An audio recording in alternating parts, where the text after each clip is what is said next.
Welcome to the deep dive. Great to be here. So today we're digging into D.L. Orton's Hive. It's the first book in the Matters of Time series, and it got this really compelling 4-star review we want to explore.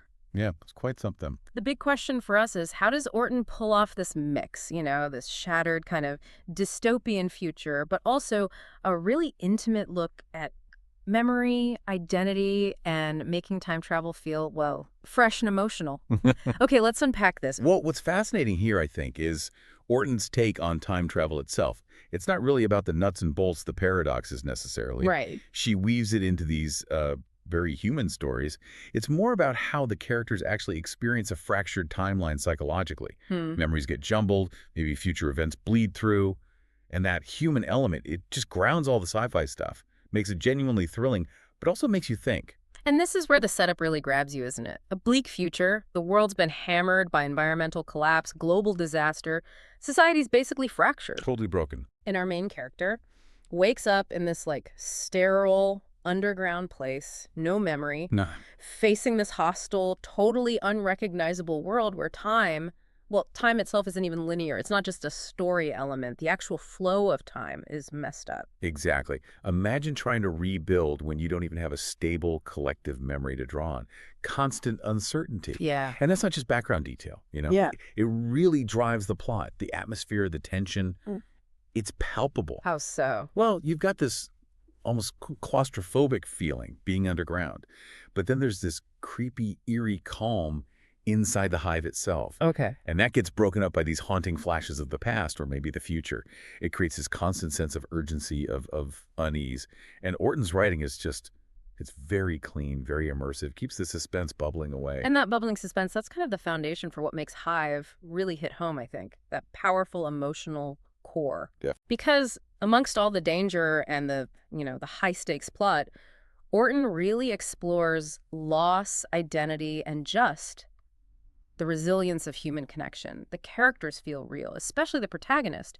Her journey feels so internal. As much as it's about surviving the external world, you really feel that struggle. It's interesting how Hive manages that depth. Yeah. Rather than getting lost in technobabble about time machines. Right. No complex physics lectures here. No.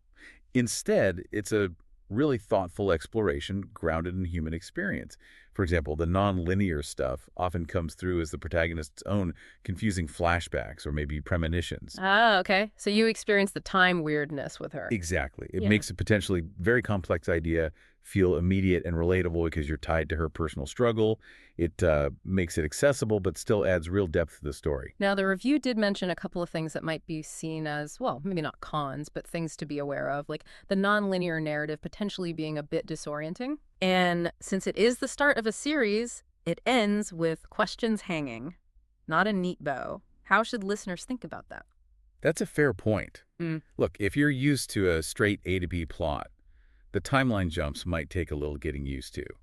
But I think that's intentional, It mirrors her confusion. Precisely. Yeah. It puts you right there with the protagonist and the unresolved ending. That's not really a flaw. It's the hook for the rest of the series. They're Right? setting up the bigger mystery. Exactly. Yeah. It tells you there's way more going on here, more to uncover in the Matters of Time books. Okay, that makes sense.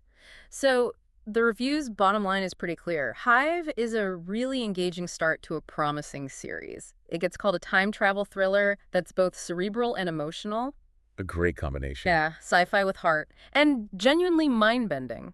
So if you've read other time travel stuff, this seems to offer a fresh angle by focusing less on the how and more on the what does this feel like? Absolutely. And thinking about who might like this, if you enjoyed the high stakes in something like The Hunger Games, or maybe the really twisty, complex timelines in the German series Dark, Oh yeah, good comparison. or even the sort of intense, thought-provoking plots you get in Blake Crouch's novels, then yeah, Hive is probably right up your alley. It fits well in that space. So wrapping this up then, what does this all mean for you, the listener?